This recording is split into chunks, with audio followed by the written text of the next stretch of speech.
fine. No one plays this, but overall fortune buff should be good. I like it. It'll be good for YouTubers for fun content. This is a direct buff to Scarra. Absolutely. I mean, first off, Why did I drink water during that? Welcome to my TFT Patch 10.2 note rundown. This is the first patch of the new set 4. Wow, that took way longer than I should have for me to know what set it was.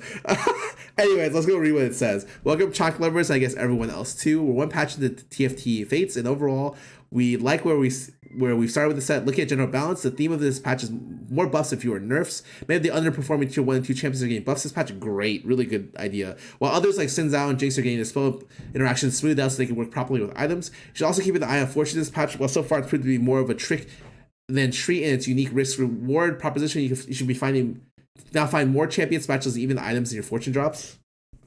We know it's the only thing you care about is disgusting. It's true.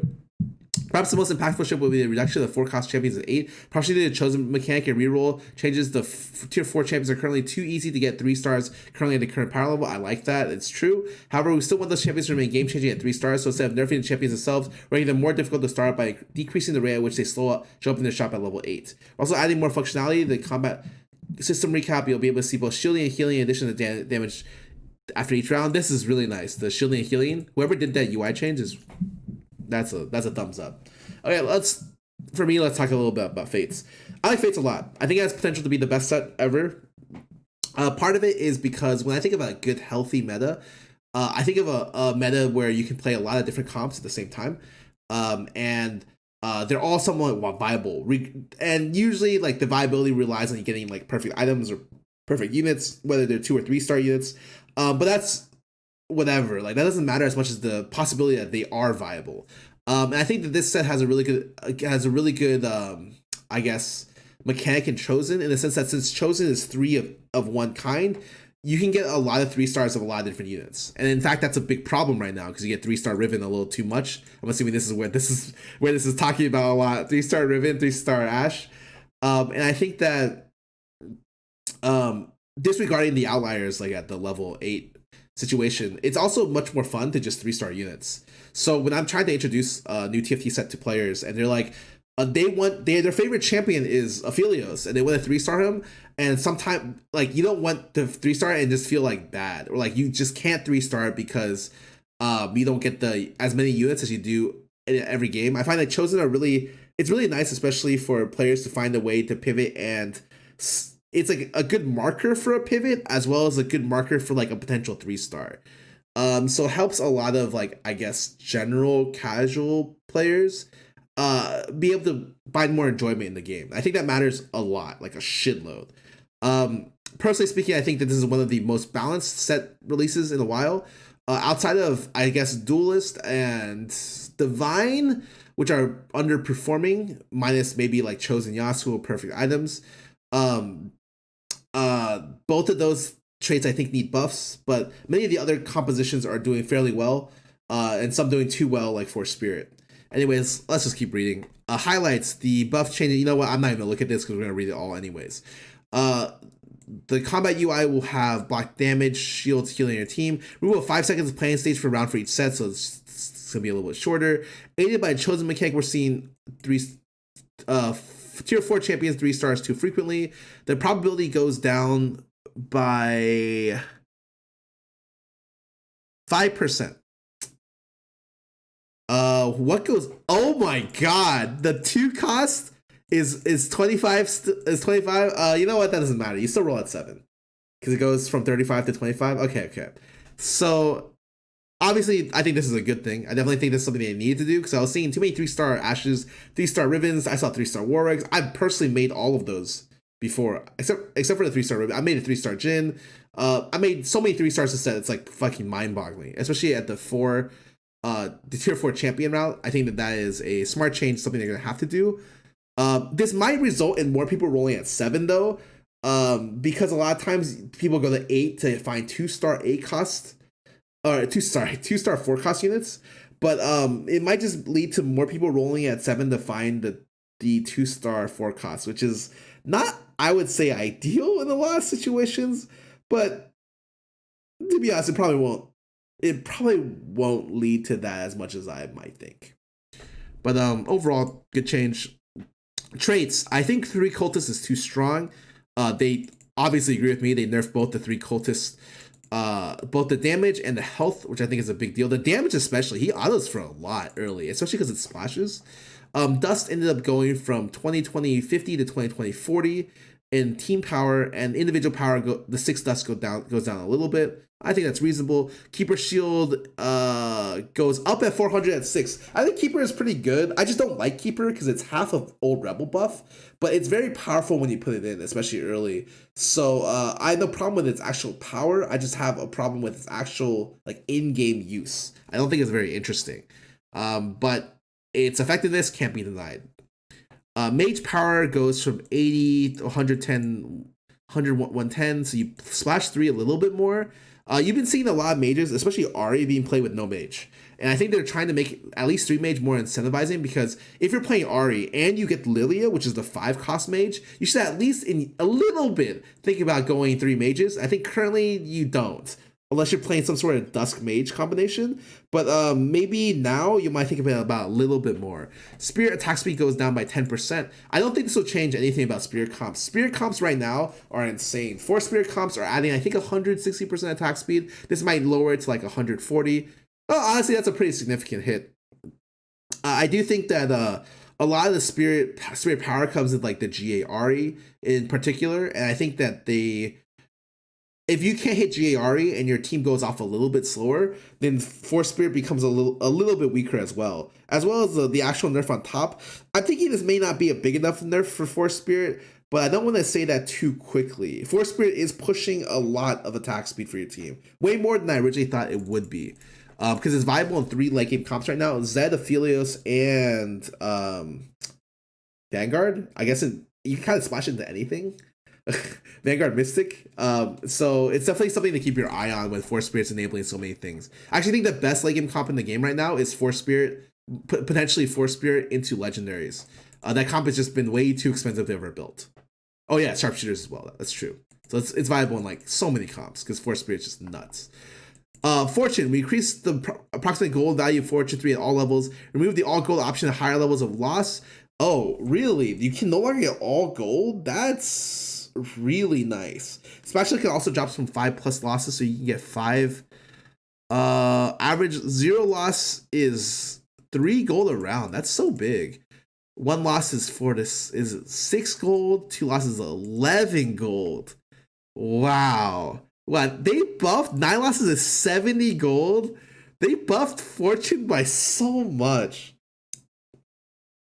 The increased payout from the 6 Fortune loot table on average is 10 gold. Added a spatula drop and a very rare jackpot.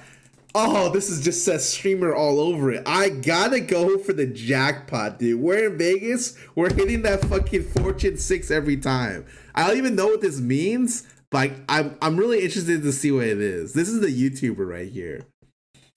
Champions. Okay. What's overtuned? Diana Orbs go from 4 to 6, so Diana 1's a little bit better. Lysandra 1000 daggers damage. Why did they call it this? I didn't know it was even called this. Goes up at level 1 and 2. So they're buffing 1 and 2 star Diana Lysandra. Okay. Nami Nami CC went up to 4. So if you're gonna get mage or Nami 3 and 6 mages, like you're actually going crazy with Nami. Vayne attack speed went up by 0.1 as well. I don't think Vayne's still a viable carry, but she's like maybe 1 small buff from being pretty good. I think right now Jinx and Jhin are way too strong, but there could be a situation where Jinx and Vayne are your damage dealers for the comp, which would be very, very interesting. Like I would love to see a situation where I end up stacking her, especially if I get Vayne 3-star. Annie burst damage goes up. Shield. Oh wait, this is the shield. This is the damage. I don't really care about the damage. Damage goes up 50, 1 and 2. Shield goes up by 100, 1 and 2. Wow. There's the Annie comp is 6 mage Annie right now. It's very good if you can hit. So this is very interesting. Aphelios 1 and 2 go up as well. So they're buffing 1 and 2 Moonlight. They're buffing Hecarim a little bit, which is a little weak. They're buffing Jax, which is great. I think Jax is a little weak. And they're making it so he ultis a little bit faster, so when he frontlines, he can always get his ulti off, it looks like. I like a lot of these changes. I'm worried about the Annie change, most importantly, and maybe the Nami change seems kind of pretty good. But the Annie changes, 3 Annie is going to be, or 6 mage Annie is going to be so good, actually.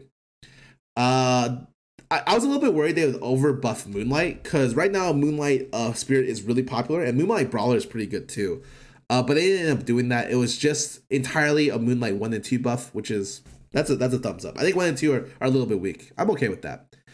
Jinx's spell now, actual spells have auto attack override. What does that actually mean? I think right now, if she hits 50 mana, she pauses her auto attack, switches to her gun, and shoots. Jinx is now mana locked for 1 second. Okay, that's a big nerf. It means probably you can't. Force Spirit's a little bit weaker for this comp because you can't chain to get a perma stuns for Jinx, which sucks because that's a lot of how the Spirit Jinx comp worked with Rageblade. Yeah, okay. She's still going to be good, but maybe not something that you stack. Because I think right now sharpshooters rely on getting Jinx 3. And if you hit Jinx 3 with perfect items, she's like a monster. But because she perma-stuns the enemy team, not going to be the case. That's a pretty big nerf. Since now total mana goes to 30. So now probably flows through the basic attack system. No longer heals from Gunblade, but instead benefits from Thirster. Additionally, Spellcaster counts as a single target for Shiv and Rageblade. This is a big buff. Wow. I don't know exactly how Xin Zhao's ulti works right now because I haven't stacked it, but there was a time where Xin Zhao was really overtuned on PBE. If you can get to that point where you stack like defensive items on Xin Zhao on Warlords and he pops off, it might be very, very good. Zumi's heals for 75% at 3. Attack speed is higher at Yuumi 3 as well. You never went for Yuumi 3 because it's really big bait, but now maybe you go for it. Probably not still. Seems kind of an irrelevant buff. Veigar now targets lowest current health instead of lowest percentage health. I didn't even realize he had this kind of targeting. Lowest current health.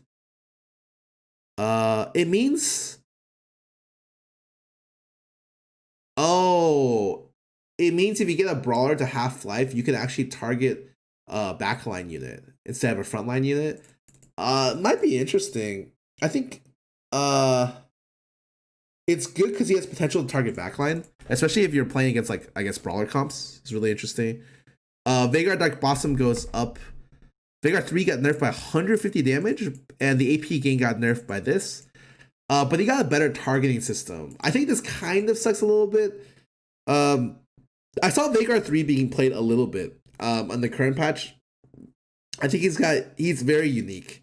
His comps aren't played very much, but it seems pretty effective if you can get him off the ground.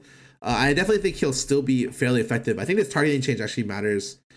Overall, should be kind of a net even, maybe a buff even against certain comps like brawlers.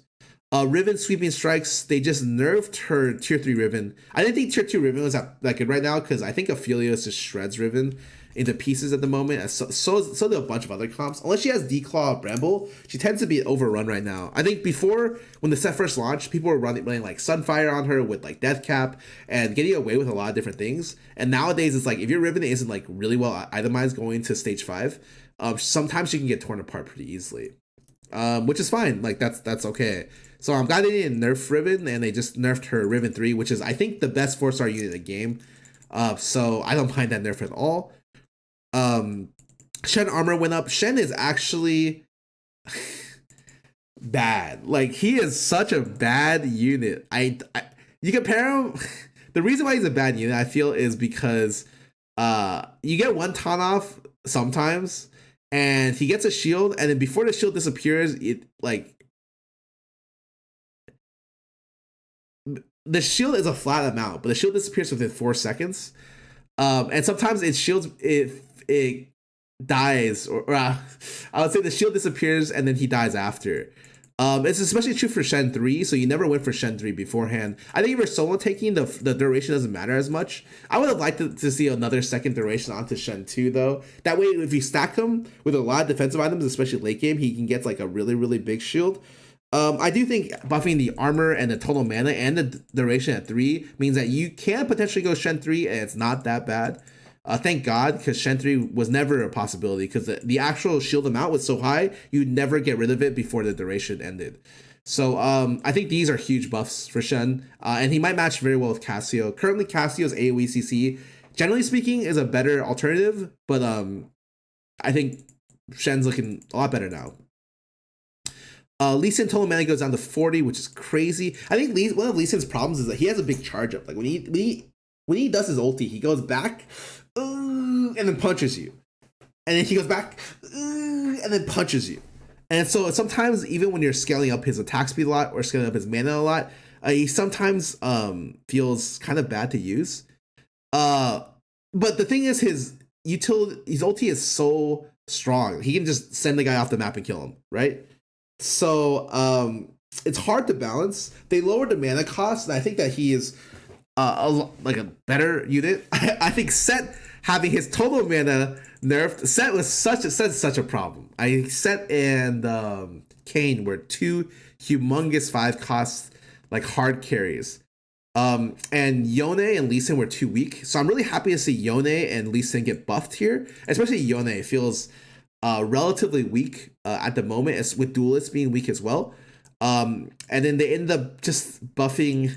They nerfed Set by a ton, which is thank God. He really needed it. I think it was just too easy for him, Set 1, to even do too much damage. Zilli can no longer cast his ulti on himself. That's a huge nerf, because Zilli used to be able to do like non-stop ultis. He would just always res all the time. And Zilli was a really, really strong 5 cost as well. I think overall these are good. I think you should be a little bit worried for Kayn. Kayn is seeing no nerf here. Kayn is a really good unit. Probably the best 5 cost unit right now. You should be a little careful because Kayn is going to come for you and slap your backline when you're not looking. Items, Luden's Echo goes up by 200. I don't know if this is ever going to see much play. It saw play last set in a sense that you had an early game item holder for Luden's, and he shoved it later onto like an end game unit, and it was reasonable. But currently, I feel like the best early game users are 2-3 stars, right? It's Akali and it's Kindred. And then you eventually give it to Kayn at the very end. It's a little bit difficult to make that transition, so I think it sees less play because of that. Additionally, there's more early game stuff that are universal, like Sunfire. So like a lot of times this should be an early game snowball item, but there's no like Ziggs in the set, for instance. So it's a lot more difficult to use, I would say. Shiv damage went up a little bit. Items also difficult to use for the same reason. It's like okay on sharpshooters, but sharpshooters don't benefit because a side shift only functions off every auto attack, right? I'm pretty sure sharpshooters don't allow shift to be proccing off their additional autos that bounce off. And so, like earlier last set, you got Xayah, which was an insane shiv user because she would get like huge flat attack speed. But right now, there isn't really that like enormous flat attack speed early game carry that can also kind of branch out. Similar to Luden's, it just feels like both these items are a little bit worse to set because they don't have as good item holders as before. Burn damage, cadence goes from 1 second to 2 second. They just needed nerf Sunfire. It was too flexible as an early game item, and it's too usable in every single comp. And so I'm all for Sunfire nerfs. That's a plus for me. Aphelios turret will now die exactly when he dies instead of lingering up to 0.2554 seconds. Okay. So will no longer casually walk back to the stage, only disappear when knocked out by Lee Sin. You only can cast Unforgiven when disarmed. I didn't even know this was an issue. Nami CC can no longer be overridden. Vi can now cast her spell at long range. Oh, cool. We can rapid fire Vi now. Azirs no longer have 5-1 attack speed, can cause units to target them with their spells. Fuck. This was a big deal when you played against Ezreal. You could put your Azir soldiers in the corner, and Ezreal Dazzle or Ezreal ulti hits the highest attack speed enemy unit. So he would just whiff your entire team and hit the Azir soldier. One of the small reasons why Ezreal didn't see much play. And Lee Sin will no longer knock out units who are immune to CC. So he can no longer knock out QSS, but he can still knock out GA. Okay. I don't think he could knock out QSS before either, but okay. Overall patch, I love the set nerf. Love the 4 cost nerf. Like some of the buffs and stuff like Xin Zhao and Shen, that are fairly weak units. I'm not sure what I think about the fortune cost. It's okay. Like the 3 cultist nerf a lot. Like the spirit attack speed nerf. I'm worried that it's not enough because I think three spirit's still gonna be very, very good. But yeah, overall pretty good patch. They didn't really do that much, even though there's a lot of things here, right? A ton of different things on this. They didn't actually nerf as much as they thought. I think for big picture stuff, they're gonna have to find a way to make Divine playable past 2. Because Divine defensively only scales up to 2 units. It's 25% less damage taken. The increased stuff is only bonus true damage, which is not as relevant. And Duelists seem to be very caught up in a bad spot. I think the Xin Zhao buff as well as the Yone buff might help them out, and the Shen buff kind of sideways work in their best comp, which is I think 6 Duelists, 2 Mystic, and so maybe that might help a little bit.